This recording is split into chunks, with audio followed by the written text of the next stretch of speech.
اعوذ باللہ من الشیطان الرجیم بسم اللہ الرحمن الرحیم نحمدہ ونصلی ونسلم علی رسولہ الکریم اما بعد فاعوذ باللہ من الشیطان الرجیم بسم اللہ الرحمن الرحیم الحمدللہ رب العالمین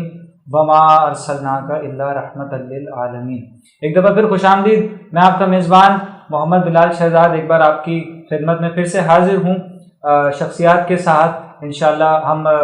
منقبت کا نذرانہ بھی عمر بھائی پیش کریں گے، اور اس کے علاوہ ہمارے ساتھ فیضان شریف نقشبندی صاحب بھی موجود ہیں جو کہ محرم الحرام کے خاص مہینے کے حوالے سے گفتگو فرمائیں گے۔ اپنے پہلے سوال کی جانب اس انداز میں بڑھتے ہوئے کہ حضرت ہمیں یہ بتائیں کہ بہت سارے لوگ جو مولا حسین کو جانتے ہیں وہ صرف اسی نسبت سے جانتے ہیں کہ کربلا کا ایک واقعہ ہوا تھا، کہ مولا حسین صرف اسی کیا ان کی شخصیت اتنی ہے کہ وہ صرف اسی وجہ سے جانے جائیں کہ وہ کربلا کے اندر شہید ہوئے تھے۔ اوبویسلی اس کے بہت سارے پہلو ہیں، تو اس بارے میں آپ کی کیا رائے ہے؟ بسم اللہ۔ اعوذ باللہ من الشیطان الرجیم بسم اللہ الرحمن الرحیم۔ آپ نے جو سوال کیا ہے کہ آج کے زمانے میں مولا حسین کی شخصیت کو لوگ محرم الحرام کے حوالے سے یاد کرتے ہیں اور ان کا ذکر جو ہے وہ اسی حوالے سے کیا جاتا ہے، تو کیا ان کی شخصیت صرف محرم کے ایام سے ہی مخصوص ہے؟ تو میں آپ کے پروگرام کی وساطت سے یہ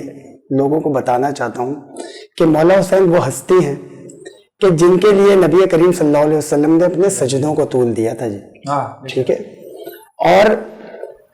انہوں نے اللہ سے یہ عرض کی تھی کہ یا اللہ میں حسین سے محبت کرتا ہوں، آپ بھی حسین سے محبت فرمائیں، اور جو حسین سے محبت کرتا ہے میں اس سے محبت کرتا ہوں، سبحان اللہ، ٹھیک ہے۔ اس کے علاوہ جب آپ ان کے بچپن کا پس منظر دیکھیں گے مولا حسین کے، تو اللہ نے جن عظیم لوگوں کو اپنے کار خیر کے لیے اپنے کام کے لیے چنا ہوتا ہے، تو پھر اللہ ان کی تربیت اور ان کی شخصیت کا جو ادب اور ان کی عظمت وہ بچپن سے ہی دکھانا شروع کر دیتا ہے۔ اور اس سے بڑی عظمت کی کیا بات ہو سکتی ہے کہ مولا حسین پوری کائنات میں وہ شخصیت ہیں کہ جن کی سواری رسول اللہ کے کاندھے تھے جی، سب سے پہلی عظمت تو یہ لے لیں۔ اور پھر ان کی شخصیت میں بچپن سے ہی وہ سارے جو خصوصیات تھی وہ ان کی شخصیت سے عیاں ہونا شروع ہو گئی تھی، اور صحابہ کرام اور جتنے بھی اس وقت لوگ وہاں پر موجود تھے آپ صلی اللہ علیہ وسلم کے اصحاب میں، تو وہ یہ جانتے تھے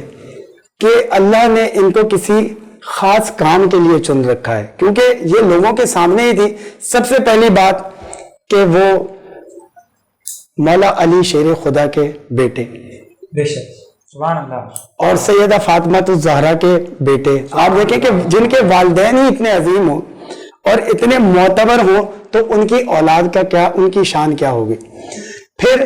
صحابہ کرام کی جہاں تک ان سے محبت، ان سے عقیدت، ان کے ادب کا معاملہ ہے، جیسا کہ آپ نے کہا کہ صرف محرم کے حوالے سے جانا جاتا ہے نا، تو آپ دیکھیں کہ میں یہاں پر حضرت سیدنا عمر فاروق اعظم کا ایک واقعہ بیان کرنا چاہتا ہوں کہ ان کے صاحبزادے تھے، بچپن میں جس طرح بچے کھیل رہے ہوتے ہیں تو اس وقت وہ حضرت عمر کے صاحبزادے اور مولا حسین وہ کھیل رہے تھے، کھیلتے کھیلتے بچوں میں جس طرح تکرار ہو جاتی ہے، اس تکرار کے دوران مولا حسین نے یہ فرما دیا کہ تم مجھ سے کیا بات کرتے ہو، تمہارا باپ تو میرے نانا کا غلام ہے۔ تو ظاہر ہے بچوں میں جب یہ تکرار ہوتی ہے تو ان میں تھوڑا طیش بھی آ جاتا ہے، تھے تو سامنے بھی حضرت عمر کے ہی بیٹے، ان کو بھی طیش آ گیا، وہ دوڑے دوڑے گئے اور دربار خلافت میں جا کر عرض کی کہ بابا جان حسین نے اس طرح کہا ہے کہ